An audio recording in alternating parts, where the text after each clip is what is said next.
YouTube Monetization 2023. In this video, I'm gonna show you what you need to know about how to get your YouTube channel monetized, the step-by-step process. So kapag na-reach mo na yung milestone, ready ka na mag-apply for YouTube Partner Program, pwede ka na mag-earn sa mga content mo.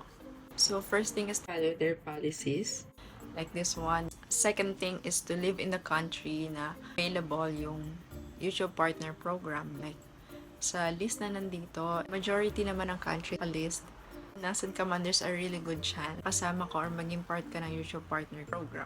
So the third one is dapat wala kang community guidelines strike. So community strike is simply content that breaks YouTube's rules. So usually ito yung may mga sensitive content like nudity or violence. Two-step verification is turned on. So you just click turn on and then your phone number and then yung code na marireceive nyo dun sa inyong number. Next one is AdSense. Mas maigi na gumawa ka ng AdSense kapag na-meet mo yung requirements para makapag-apply sa YouTube Partner Program. So, sa channel metrics naman, doon yung 1,000 subscribers, like a day, a week, a month, a year, or even a decade. Sa sayo kung kailan mo ma-hit yung 1,000 subscribers. And then, the next one is yung watch hours. This is public watch hours, guys. So, hindi makakount yung watch hours mo kung naka-private, unlisted, and deleted yung videos mo. Like, for example, or meron kang isang videos na napakadaming views, but then, ginawa mo siyang private or dinilit mo siya, hindi siya makakount dun sa 4,000 watch hours.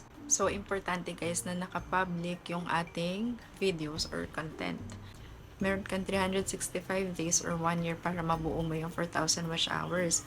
So, for example is, July 1 last year, June 30 this year, dapat ma-meet mo na 4,000 watch hours. Live stream naman, makakount lang yung watch hours. For example, nag-live stream ka, then dapat ma-convert mo yung live stream video mo into a video on demand, which is after mo mag-live stream, i-add mo siya dun sa public videos mo sa YouTube or sa channel mo. Yung shorts and your stories, hindi siya counted sa 4,000 watch hours. So, may bagong way to monetize your channel through shorts.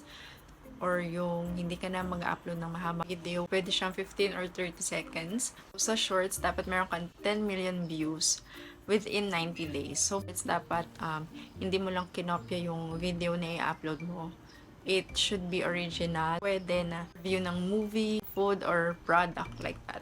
For me, mas madaling ma-hit yung 4,000 watch hours kaysa sa 10 million views ng shorts. So, sa process naman ng monetization, you can click this one, yung email me. I-email ako ng YouTube kapag na-reach ko na yung milestones or yung requirements.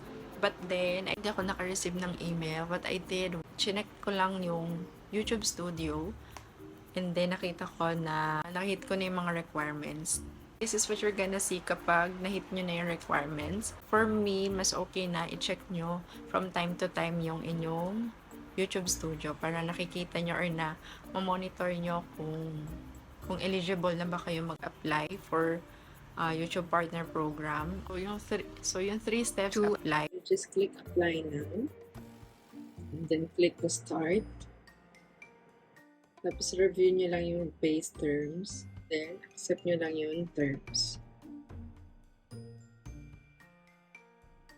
And the next one is yung sign up or connect your AdSense account. Mas okay na gumawa ka na AdSense account kapag na-hit mo na yung requirements na hinihingi ni YouTube, which is yung 1K subs and 4,000 watch hours. So, click nyo lang din yung start. Then, connect nyo na or gumawa kayo ng bagong Google AdSense. So, dahil meron akong AdSense, dito ako sa Yes, I have AdSense account. So, ilalagay ko na lang sa description yung link kung paano gumawa ng Google AdSense. Tapos, login lang kayo dun sa AdSense account nyo. After nyo i-connect yung AdSense account nyo, nakalagay dyan is in progress. Sa akin, nag-take siya ng within the day na approve yung AdSense ko. Wala akong na-receive na email. Nag-check lang ako ng aking YouTube Studio from time to time. So, after ng AdSense is yung review. Ready for review na yung inyong channel or nakalagay dyan in progress. So, ang chinecheck ng YouTube dyan is yung content mo, ano yung theme ng channel mo. So yung thumbnails, tags. So nakalagay dyan, this usually takes about a month yung review nila. But for me, kinabukasan na approve na din yung application sa YouTube Partner Program. And then, kapag na-approve yung inyong application, so ganito yung marireceive nyo, email. And if hindi naman, ganito yung marireceive yung email.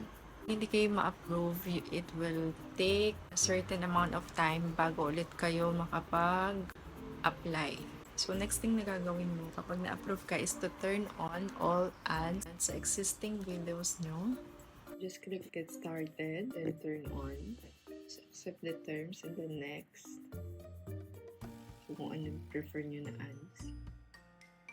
So, better to check all of my existing videos. And then monetize all. You can customize it dun sa YouTube Studio. Kung gusto nyo rin i-turn on yung ads sa shorts, just click turn on, then just accept the terms. Super, kung gusto nyo rin siyang i-turn on, you can do so. Just turn on all the possible ways to earn. Meron akong dalawang content na may issue sa copyright. So, hindi sila kasama. Unfortunately, hindi sila kasama sa monetize. Pero nabilang sila dun sa 4K watch hours. Yun lang. I cannot earn from that video. So, that's all for today's video, guys. And I hope na may naitulong ako sa inyo. Don't forget to like and subscribe. And I'll see you on my next one. Bye!